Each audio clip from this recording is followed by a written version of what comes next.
Oi, vem sempre por aqui? Hoje, uma entrevista que eu fiz no programa Santa Receita na TV Aparecida. Ah, Daniel, mas esse vídeo eu já vi, menino, já tem esse vídeo. Ah, mas eu fui lá de novo. Sim, mais uma vez, tô ficando chique, indo na televisão, né? Repetindo a dose. Só que o de hoje, gente, é sobre a síndrome da disfunção cognitiva canina. Embolei, né? Síndrome da disfunção cognitiva canina, ou Alzheimer canino, como é popularmente chamado. É uma doença que infelizmente é progressiva, não tem cura, atinge mais os cães mais velhos. E quaisquer dúvidas que você tiver, assista esse vídeo, está muito didático, modéstia à parte, e você vai, com certeza, você não vai perder seu tempo. Fica aí e assiste, você não vai se arrepender.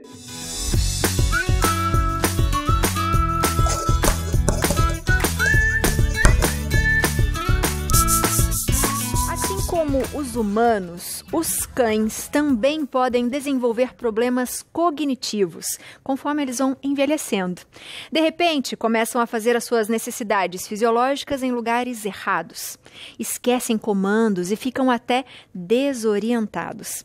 Esses podem ser alguns dos sintomas, dos sinais da síndrome da disfunção cognitiva canina, popularmente chamada de Alzheimer canino. Para falar um pouquinho sobre esse assunto, eu recebo o veterinário especializado em clínica de cães e gatos, Daniel Pinho. Daniel, chega mais, uai! Tudo Olá, bom? Seja bem-vindo! Retornando mais uma vez, com licença. Sente-se, por favor. Claro, claro. Quando eu vi, fiquei pensando, falei, nossa, que triste, né, a gente imaginar, e imaginar que são doenças que acometem todos os seres, sim, não é? Sim, com certeza. Essa coisa da gente ter os nossos cães e cuidar mais deles, e eles viverem mais tempo, também influencia nisso? Sim, a gente costuma dizer, em medicina, e também em medicina veterinária, que só não adoece, né, quem morre antes de adoecer. Então, quando a gente e também os animais, vai envelhecendo, a gente fica mais propenso, e os animais também ficam mais propensos a ter alguns tipos de doenças. E quando a gente fala de doença do sistema nervoso, né? Então, com o avançar da idade, é muito mais comum. Né? Se a gente fizer um paralelo com as pessoas, a gente vai ver que as pessoas idosas, elas desenvolvem muito mais doenças cognitivas do que as jovens. E quando a gente fala dos animais, graças a Deus, a medicina veterinária avançou muito, tecnologicamente. As pessoas têm trazido os animais para dentro de casa, então aumenta-se o cuidado com os animaizinhos. Antigamente o animal era aquela coisa que ficava no quintal para guardar a casa, né, que a gente dava o resto de comida. Hoje em dia não, já tem um cuidado maior. Então aumenta-se a longevidade, consequentemente aumenta-se também algumas doenças, como as doenças cognitivas. E como funciona esse Alzheimer, popular Alzheimer nos animais? Essa doença, né, a síndrome da disfunção cognitiva canina, ela é uma doença neurodegenerativa progressiva. Nossa, Daniel, que nome, né? Explica aí para nós. Que nome esquisito.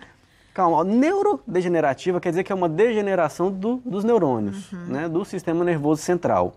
E progressiva é porque ela só vai piorando. Né? Infelizmente, já adianto aqui, infelizmente ela não tem cura.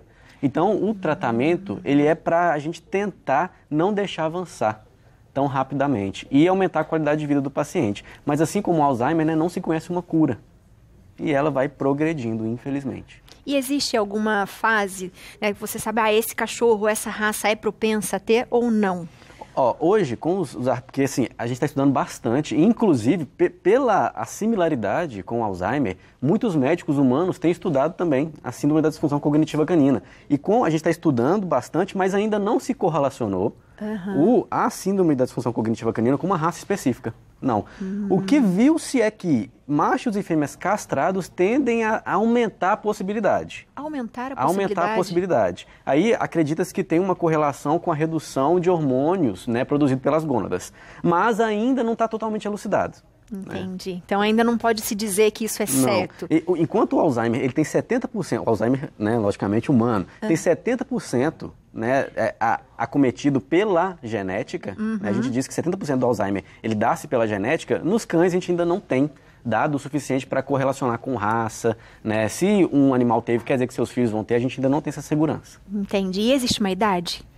Olha, como a gente está dizendo, né, é uma doença de cãezinhos mais velhos. Mais velhinhos. Né? Então, os artigos científicos, eles sempre nos dizem que animais a partir de 8 anos vão apresentar.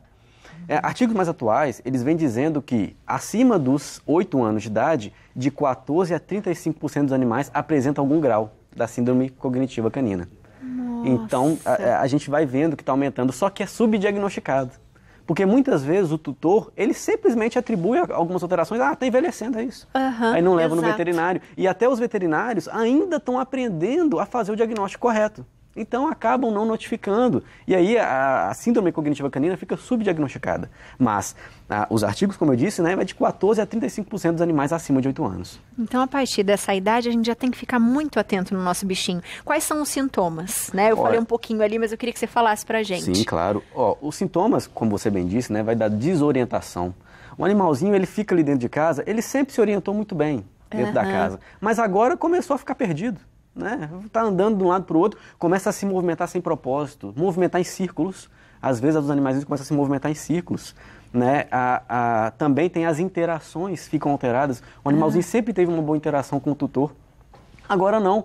Parece que ele se esquece, né, de quem é o tutor, ele interagia com outros animais ali do ambiente e agora não mais, não está mais interagindo tão bem quanto interagia. As necessidades fisiológicas, né, cocô, xixi, o paciente começa a fazer cocô, xixi em lugar diferente. Sempre fez naquele lugarzinho. Doutor, nunca vi Toby fazer cocô e xixi dentro de casa. Mas agora Toby está com a mania de fazer ali, até na cozinha está fazendo, nunca tinha visto fazer, agora está fazendo. Né? Também tem a alteração, a troca do ciclo de sono e vigília. O animal antes ficava acordado durante o dia para interagir com as pessoas, para brincar, e de noite dormia, aquele sono gostoso. Agora não, de dia está dormindo, tendo pessoa perto ou não, e à noite está ficando ansioso, está ficando agitado, está andando pela casa compulsivamente, vocaliza, né? Late, chora, uiva, né? À noite, ansiedade. O animal começa a ficar mais ansioso, também se movimentar bastante, a atividade reduzida, né? A gente diz que em alguns momentos ele apresenta ansiedade, mas de forma genérica ele começa a ficar mais quietinho, ele não se interessa mais pelas pessoas, né? A memória alterada, né? O aprendizado e a memória, ele sabia fazer uns truques, você falava assim, sit, sentava. Agora você fala sit, parece que não é com ele. Parece que nem viu, não entende mais. A gente falava numa entonação, eu falava com a Belinha numa entonação, eu falava, Belinha, não pode, ela já entendia. Agora fala, não pode, já sai andando, parece que nem é com ela. Parece que desaprende aquilo que já tinha aprendido. Parecido com o Alzheimer, né? Parece que atua, porque o Alzheimer, ele atua no hipocampo e no lobo pré-frontal, que são partes do cérebro que estão ligadas com aprendizado, com memória, com interação, com orientação espacial. E a síndrome cognitiva canina também atinge esses locais do sistema nervoso central. Que tristinho. Na síndrome da disfunção cognitiva canina, assim como o Alzheimer, a fisiopatogenia tem a ver com deposição a gente chama de placa senis, que é proteína beta-amiloide. Se você pesquisar um pouquinho sobre Alzheimer, você vai ver que fala muito sobre isso. Então é muito parecida a fisiopatogenia. E também tem atrofia do cérebro.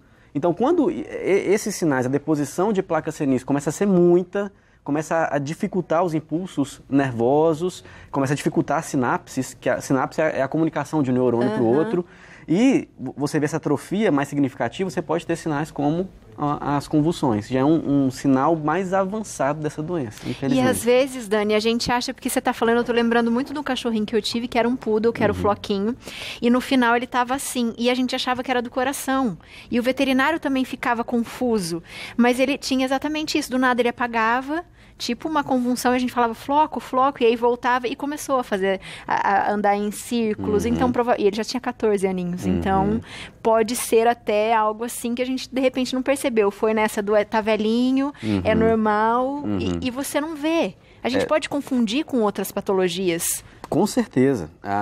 O Floquinho já era um senhor aí, né, de 14 anos. O Poodle é uma raça que costuma viver muito tempo. A gente diz que são Highlanders aí. Não é incomum a gente encontrar Poodle. Eu já atendi Poodles de 18, 19 anos, 20 anos de idade, né? Então é uma raça que costuma ter uma longevidade considerável. E é importante a gente distinguir a síndrome da disfunção cognitiva com outras doenças. Porque sim, o Floquinho poderia ter sim uma cardiopatia. E isso pode estar gerando sinais parecidos parecidos com a síndrome da disfunção cognitiva. Às vezes o paciente ele tem um hipotiroidismo, que é uma doença hormonal. Às vezes o paciente ele tem alguma doença que cause dor e deixa ele mais quietinho às vezes ele vocaliza, ele tem movimentações atípicas, então confunde. É importante que o veterinário avalie muito bem, porque senão confunde muito. Porque esses sinais, eles às vezes são inespecíficos. Então a gente tem que excluir outras possibilidades para chegar ao diagnóstico mais preciso, porque a síndrome da disfunção cognitiva, ela não tem um exame. É isso. Não, a gente vai juntando, faz um histórico. É muito importante o questionário, o veterinário perguntar tudo isso que eu estou falando, esses sinais, perguntar para o tutor, né, para que as informações sejam trocadas, fazer um exame clínico detalhado, exames laboratoriais para excluir outras possibilidades, para aí sim você diagnosticar. A gente tem uma perguntinha para o WhatsApp, antes de eu te perguntar dos tratamentos. Vamos ver aqui a nossa perguntinha de WhatsApp para o Daniel. Do José Almeida, de São Paulo. Olá, doutor Daniel e a Biane. Boa tarde. Gostaria de saber quais são os sintomas dessa síndrome em gatos. Porque a gente está falando bastante dos cães.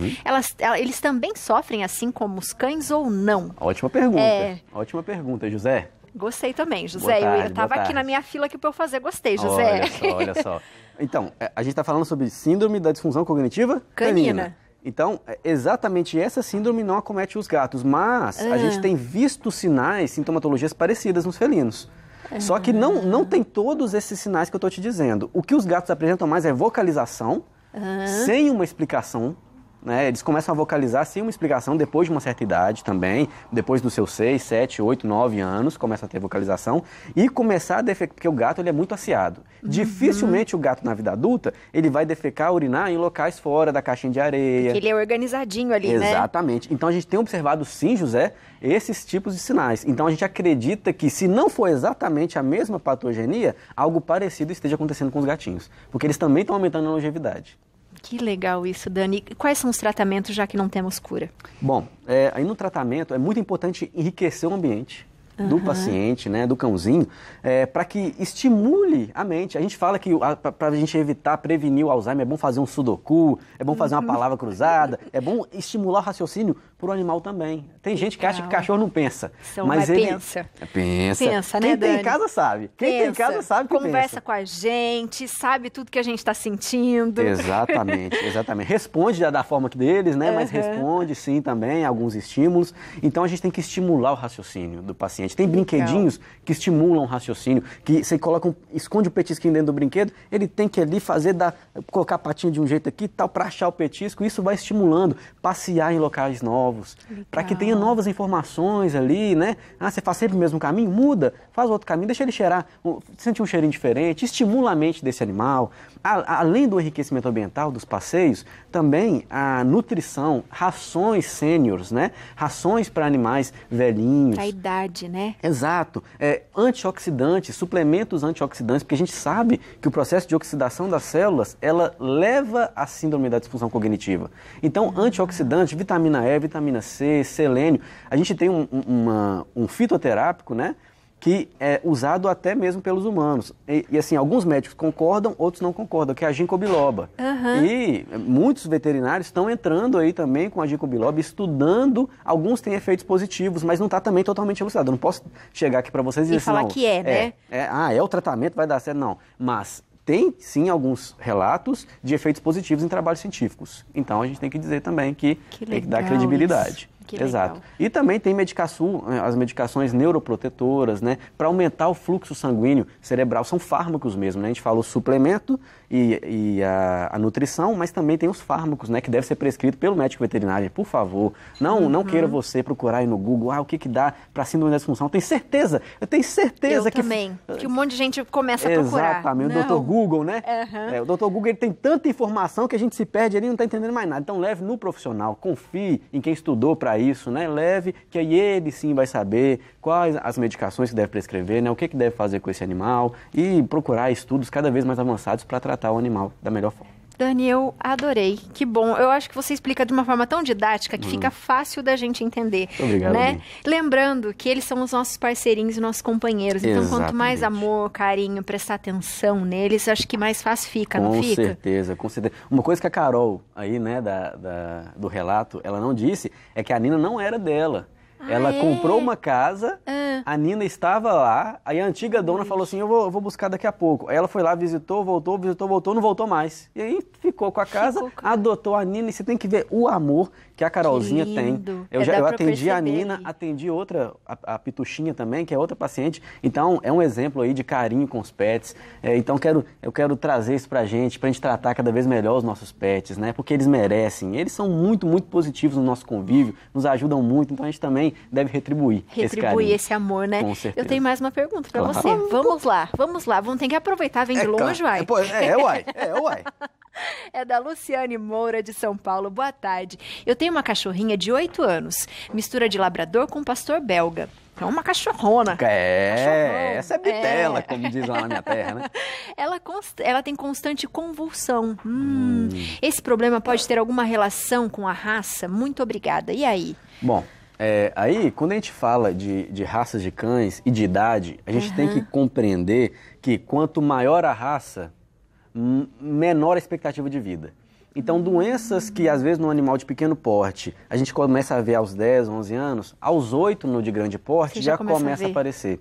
Sim, porque a expectativa de vida ela é menor. O metabolismo é um pouco mais lento. Então, aí no caso... Luciane? Isso, Luciane. Perdão, Luciane. Mas no caso, as convulsões, elas podem não ser a síndrome cognitiva. É o que a gente está dizendo. Pode ser que seu animal seja epilético, pode ser que ele seja cardiopata, mas pode ser também que seja a síndrome cognitiva causando alterações aí, a deposição da proteína beta-amiloide, a atrofia cerebral causando também convulsões, assim como a gente viu no caso da Nina. Agora, outras coisas podem levar, por exemplo, tumores cerebrais, os cães também têm, né? Então a gente precisa de fechar um diagnóstico preciso para fazer um tratamento correto e assim ter uma melhor sobrevida do paciente. Com certeza tem mais uma. Vamos lá. Quantas você quiser. Ai, que fofinha! Ela até mandou foto aqui, ó. Boa tarde, meu nome é Sandy. Essa é a Minnie, minha irmãzinha. Ela tem 20 anos e tem, olha, 20 anos. 20 anos, quase a minha idade. E tem quadro convulsivo há 1 ano. E faz uso de Gardenal. Ela não enxerga, não anda e não come sozinha. Tem uma pergunta. Ela pode vir a desenvolver Alzheimer? Obrigada, beijos. Ela é linda. Muito linda. Muito Ela linda. É Eu acho assim. Nossa, que demais. Esses animais já na terceira idade, né? Eu chamo no meu consultório, quando falam, já tem 20 anos. Eu falo assim, então é uma anciã. Eu chamo dessa forma. Eu acho lindo mesmo. Lindo 2 coisas mesmo. que eu acho bonitinho. É filhotinho e quando o animal já tá velhinho. Eu acho uma maravilha. Ela pode desenvolver, sim, e pode ser que ela já tenha algum nível. Porque quando a gente fala da síndrome cognitiva, não precisa, Sandy, de ter todos esses sinais.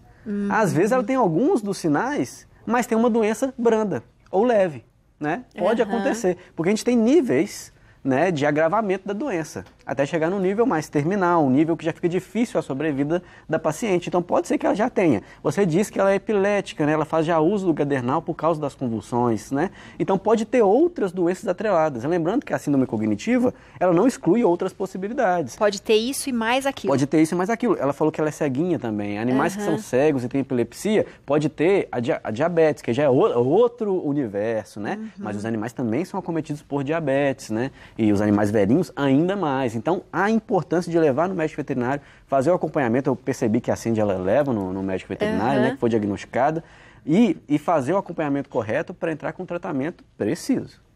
Gente, agora eu tô pensando 20 anos, 20 né? anos. Imagina quanta história que ela não viveu com a família. Pois é, olha só. Isso é demais. Com certeza. E quanto tempo que ela, né, tá vivendo, isso significa que ela deve ter muito carinho e é muito bem cuidada, né, Dani? Com certeza. Antigamente, qual era a chance, né? A gente tem Exato. Há 50 anos atrás, você falava que seu animal tinha 8 anos, já tava, nossa, tá fazendo hora extra na terra. Hoje, 20 anos está se tornando cada vez mais comum. Aí, o cuidado que a gente está tendo com os animais, né? Como é positivo isso. Como isso é positivo. Acho que, de um modo geral, o que você daria de cuidados para as pessoas terem em casa para a gente melhorar cada vez mais a qualidade de vida dos nossos bichinhos, seja dos gatos, dos cachorros?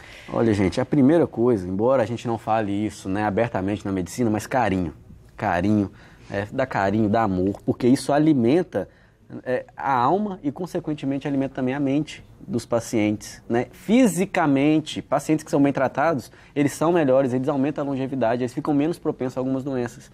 E agora, falando medicinalmente, né, em relação à síndrome cognitiva, é aquilo que a gente tinha dito, é passear com o animal, porque passear, além de trazer informações novas para o paciente, para o animalzinho, também desestressa. Já imaginou a gente ficar 24 horas por dia dentro do mesmo espaço, dias a fio, então traga informações novas, leve para passear, melhore a qualidade de vida desse paciente, forneça alimentação de qualidade. E eu não me canso de dizer, carinho, dê carinho, amor, né? Brinque, ria. E quando você vê que o animal está mais tristinho, também tenha cuidado. Não fique tentando você aí ver no Google, o meu paciente ele está com uma doença, está com esse sintoma, eu vou dar isso para ele e pronto. Se não der certo, eu levo no veterinário. Não, gente, está doente, leva no veterinário. Não fica tentando fazer as receitas caseiras, com todo o respeito que eu tenho, mas você não sabe, você não estudou para aquilo, então não fique tentando resolver o problema em casa. Leve em quem entende para melhorar a assertividade do tratamento. Com certeza. A gente fala muito das crianças, né?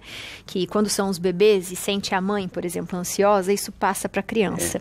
O ambiente, né, que os cachorrinhos, que os gatinhos vivem, se a gente está estressado também, ansioso também, fica sempre no mesmo ambiente, como você falou, do mesmo ambiente, mas ainda tendo uma carga, sei lá, de um estresse, de uma ansiedade, isso passa para eles também, Dani? Isso também pode prejudicar nas doenças ou não?